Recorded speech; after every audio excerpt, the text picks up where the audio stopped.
Hey, so due to technical difficulties completely within our control, but which we nevertheless screwed up, we're unable to bring you the regularly scheduled Blogging Heads dialogue, and instead I'm going to do one of my occasional attempts at a monovlog.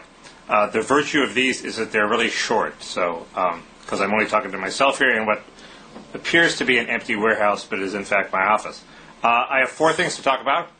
First, the poison chalice. There's this meme running around in Republican circles about how it's better for the Republicans to lose the House because then Nancy Pelosi will make a fool of herself and the Democrats will be badly positioned for 2008 and the Republicans will be able to consolidate and rebuild and rethink and come back strong. Usually these poison chalice arguments are bogus. Usually it's better to win than to lose, and although I realize that's now the contrarian position practically.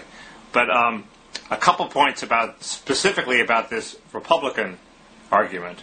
First, it has a huge gaping flaw, which is Republicans are stuck with a Republican president who's pushing a misguided liberal immigration reform that they don't like. If the only thing stopping it is the Republican House, if the Republicans lose the House, why won't it sail through? Ramesh Ponnuru, who wrote an op-ed in the New York Times saying that, hey, the Republicans might be better off losing, did a subsequent post in the National Review's Corner blog saying, well, one argument against it is we might get this immigration reform. Well, it's a little late, buddy. You're supposed to have those ideas before you publish an op-ed piece in the New York Times.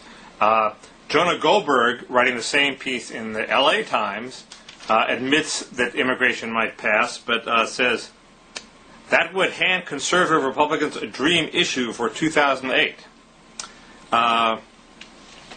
It's hard to come up with an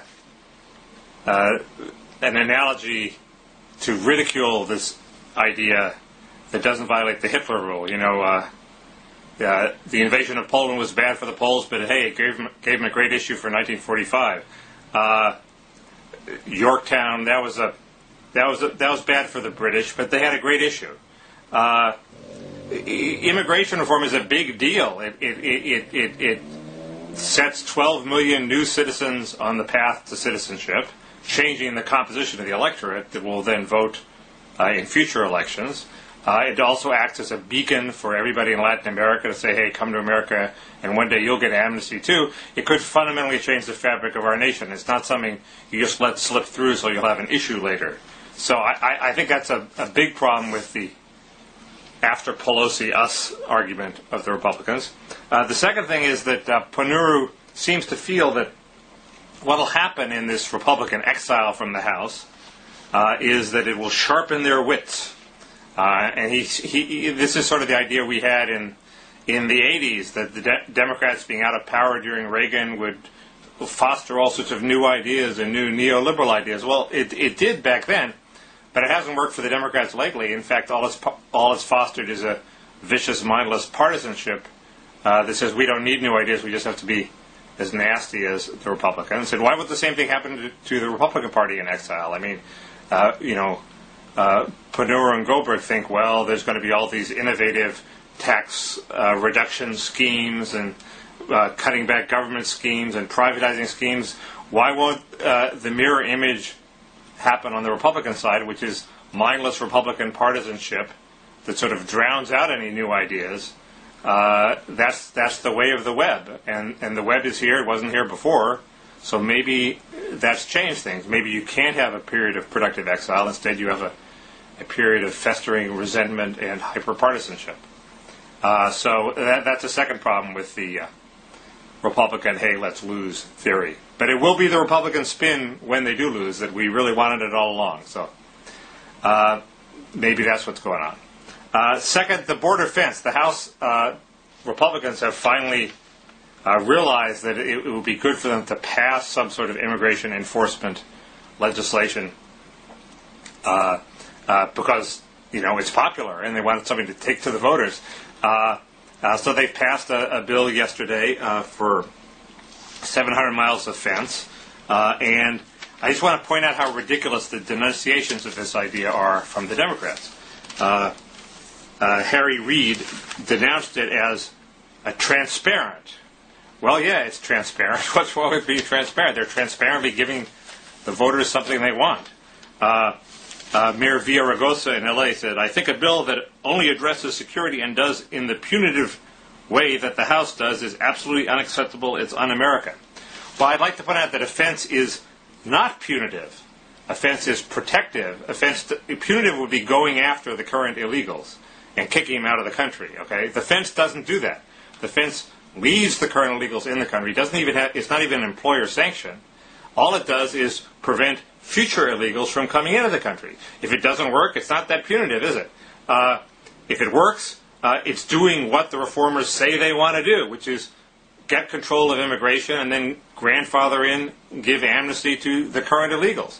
So what is so punitive about it? It's basically a liberal solution. It does minimal damage to everybody. It doesn't harm the current people, and it does what the reformers claim they want to do, which is keep new immigrants from Latin America out. Now, it may be just possible that some of these Latino reformers are hypocritical and they don't really want to stop the flow of immigration. They, in fact, like the flow of immigration because it bolsters their political base. Now, if that's true, then they would be against offense. But if they're serious about what they say they believe about wanting to control immigration, then they should support offense. So I think that defense, it strikes me as just like welfare reform. It's a political winner, and the arguments against it by the Democrats are, it seems to me, are weak. I mean, anyway, you can argue that defense is an affront to Mexico and make an etiquette argument, but that seems to me the only argument you can make. Third, a harmonic convergence of left and right on Iraq. There was this Tom Ricks story in the Washington Post saying that Anbar province was basically lost, and there's the sense that maybe we'll have to abandon Anbar province, although that's certainly not the official government position. And you can see that in trying to rationalize this, I certainly, as a rationalizer, I certainly went through this process. You're going to say, well, maybe it's not so bad. Did we leave Anbar province because once we're gone, then the existing tribes that are there will throw out Al-Qaeda and it'll be better.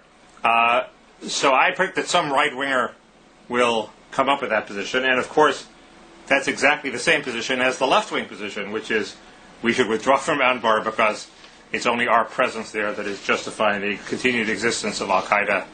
And as Juan Cole says in his informed comment, if the Iraqi Sunni nationalists could take over their own territory, they would not put up with a few hundred foreign volunteers blowing things up and would send them away or slit their throats.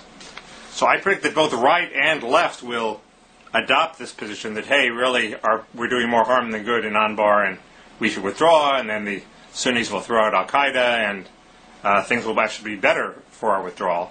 I didn't buy that argument when it was coming from the left, and I won't buy it when it comes from the right, because it seems to me the Sunnis still have a good reason to keep Al-Qaeda there, which is the Sunnis still have a civil war going on with the Shiites, and Al-Qaeda kills a bunch of Shiites for them, and so they're doing their dirty work for them, and they won't throw them out. They may control them, but if we look at Afghanistan, we know that it's perfectly possible for an indigenous government to make some sort of deal with Al-Qaeda, where Al-Qaeda goes about its business and the government goes about its business, and they pursue their common objectives. So I don't see why that won't happen in Anbar. And Juan Cole also says, well, they won't threaten the Maliki government because if they ever begin to march, and if they organize to try to overthrow the Maliki government, well, then they can be fought when they begin to march. They would not get very far if the U.S. Air Force did not want them to. In other words, we keep Air Force bases somewhere nearby and we attack them when they mobilize against the government. The problem, of course, is that nobody's going to march anywhere. It's all going to be this subterranean terrorist activity which the Air Force can't stop.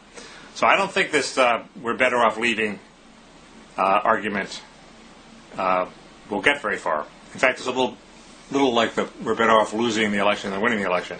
I think we're worse off leaving, and it's not going to get rid of Al-Qaeda. But it's close. I think the people that make it are serious people, and they may be right. Finally, on my blogging heads with Daniel Dresner, we had a contest for who would have gotten high on the celebrity scale without either money or talent or accomplishment. And at first I came up with Zsa Zsa Gabor, and then in my last blogging heads dialogue with Bob Wright, I thought, well, reality show stars. Reality show stars are people who come from nowhere with no talent, no money. They don't have money like Paris Hilton does. They haven't done anything. They're just like on TV, and all of a sudden they're celebrities. And isn't that a good thing? Because it shows that meritocracy and money aren't the only ways to get famous in society. And I think it is a good thing.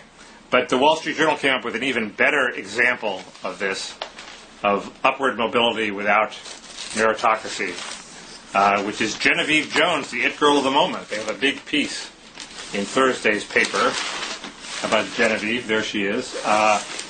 And she is somebody who came to New York from Baton Rouge with no college education, no money, and has managed to make it to the top of the fashion world just by being cute and nice and networking.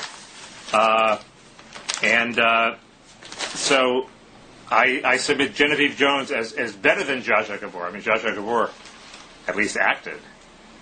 Genevieve Jones just wears dresses to parties. Good for her. And a blow for social equality. That's it. I said I'd keep it short. 11 minutes and 30 seconds. That's not that short, so I'll end it. See ya.